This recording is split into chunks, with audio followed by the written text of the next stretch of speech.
Hello again. This is part 2, and this is Barry's 8-track repair, demonstrating this really super cool Quadtron / Telex 12-tape automatic tape changer. In part 1 of this video, I explained all the functions, what all the controls and switches are for, and in this demonstration, I'm going to actually operate the unit and demonstrate these controls and show how cool this machine actually is. One thing I did not mention in my part 1 video is that underneath the machine, easily accessible, is a wheel that you can turn to change the position of the head. If you have a tape or two that double tracks because it's out of alignment, you can reach under the machine and adjust it until it sounds better and you don't have that double tracking. So with that being stated, I have the machine currently turned on, and I have the magazine switch in the load position, meaning that no tapes are engaged, and at any time you can pull a tape out and either leave it out or stick another tape in its place, and it'll automatically play that tape instead of the previous one, obviously. So we're going to go ahead and put this machine in the play position, and it's going to start engaging the tapes and playing them one after the other. I currently have it set to play only one program of each tape before it moves on to the next one, and I'm not going to let it play through the entire program for obvious reasons. You don't want to sit here and listen to the entire tape. This is just to demonstrate all the functions and how they work. So let's move this thing into the play position, and it's going to start doing its thing. There we go. It's switching to my Temptations tape.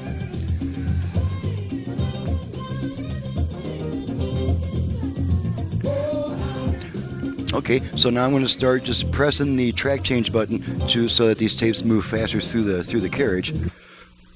Next up is Paul Simon. Drank all the orange juice that week.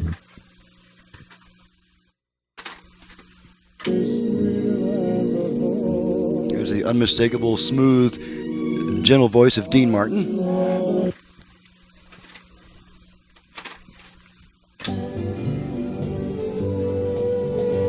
Now, probably the biggest challenge was finding 12 tapes that just have music on it, because most of my tapes, being that I'm an 8-track repairman, a lot of my tapes have test tones and pink noise recorded on them.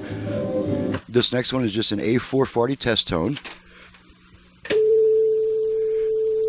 Okay, not very exciting there. This one's going to be John Sebastian Live. And I've left the number 3 tape slot open so that you can see how it just skips over any tapes that are not inserted. It'll try to engage briefly, and then it'll quickly switch to the next tape.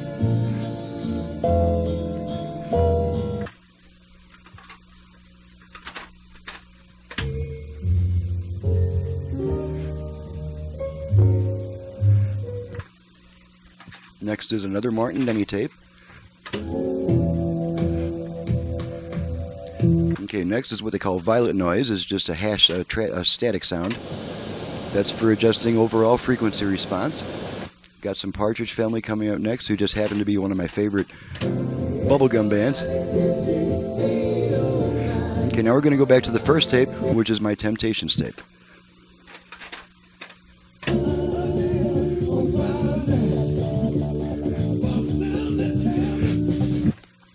Okay, so we've run through the entire cycle of 11 tapes. So now I'm going to switch to the A4 position, and it's going to play all 4 channels before switching to the next tape. Now you can see hopefully you can see the track indicator light. Because of the angle of the light, you can't see the actual track number, but it's going to go through all tracks. We are on track 4 now, so it'll most likely, since I started on track 2 or 3, it's probably just going to skip over this tape and move on to Dean Martin. And there it goes. It's going to switch the tapes because track 4 has been played. So let's make sure it plays all 4 tracks of the Dean Martin tape before switching to the next one. That's track 2. Here comes channel 3, or program 3. Okay, we're at the end of a song. It's either going to move on to the next song or it's going to switch tracks by itself. Okay, next song.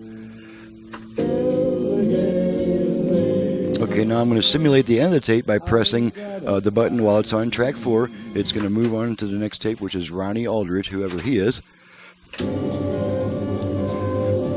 Okay, and now it's going to play all 4 tracks of this tape before switching tapes.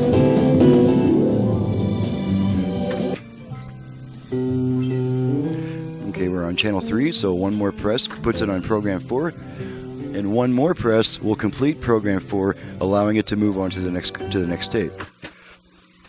And here we go. Now it's going to move on to my A440 test tone, which everybody wants to hear, I'm sure. Okay, that's not 440, but it's still a test tone. I'm just going to let it go through all tracks. Okay, now we're on track 4, and when it completes this tape, it's going to move on to my John Sebastian tape. And here we go.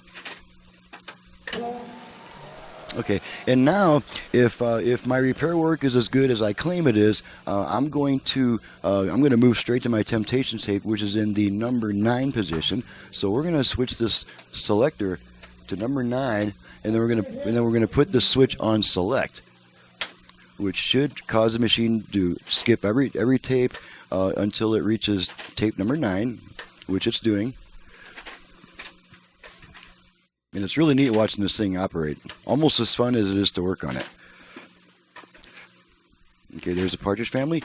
Okay, here comes Temptations. It should start playing this tape now. And there we go. Alrighty, so that demonstrates all the functions. It shows that I've repaired everything properly. The machine is working great. And we're just going to put this repeat switch on here, which means that it'll disregard any track change commands.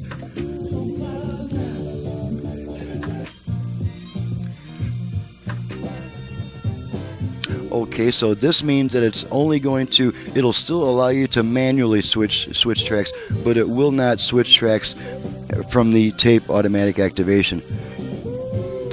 And so we might as well just, we probably don't want to wait until the entire track is through. But it will stay on the same tape because we are on repeat.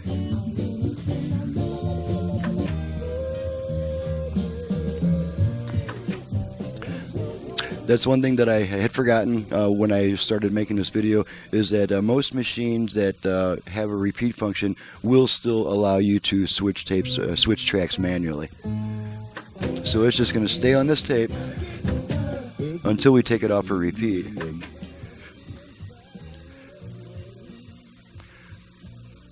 Now it's possible that we might be at the automatic track change function right now, but probably not.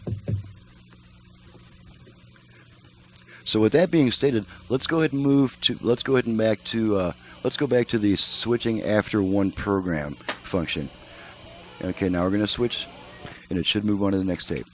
And there we go. You see that previously it would go from 3 to 4 on the programs, but now it's going back to automatically changing the tape after one single program.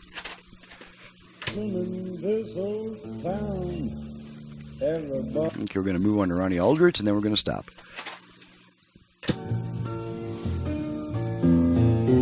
Okay, and now the last thing to demonstrate is I want to pull this tape out. So we're going to put the magazine switch in the load position, which will disengage the tape. And there it goes. The tape is disengaged, and I can now pull it out. Okay, that demonstrates all the functions on this unit. Everything is working just fine. And thank you very much for watching and listening. This is Barry from Barry's 8-Track and Classic Car Repair, 8-Track and Classic Car Radio Repair. And if you have a machine in need of repair, you can either email me at barry8track@cable1.net. That's Barry number 8track at cable1 with the 1 spelled out .net. You can also visit one of my websites would be 8trackrepaircenter.com. Let this phone go to message, and you can also visit my website that is at barrys8trackrepair.com. That's BARRYS number 8 trackrepair.com. Thank you very much.